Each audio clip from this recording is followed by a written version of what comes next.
করি, কবে যে আমার স্বপ্ন পূরণ হবে। তাই দেখবো, আমি লক্ষ লক্ষ লোকজনে বলবো, আল্লাহ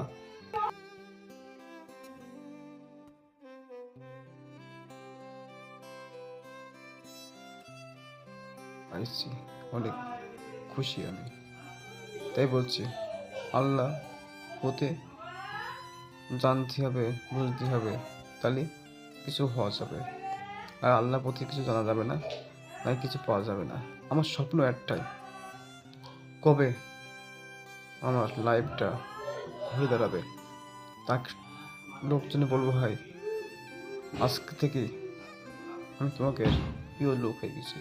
ভালোবাসায় মানুষকে বলবো আমার স্বপ্ন পূরণ হয়েছে, তাই মানুষকে বেশি ভালোবাসি। এটাই স্বপ্ন, এটাই আমার আশা, এটাই আমার ভরসা। স্বপ্ন, আশা, ভরসা।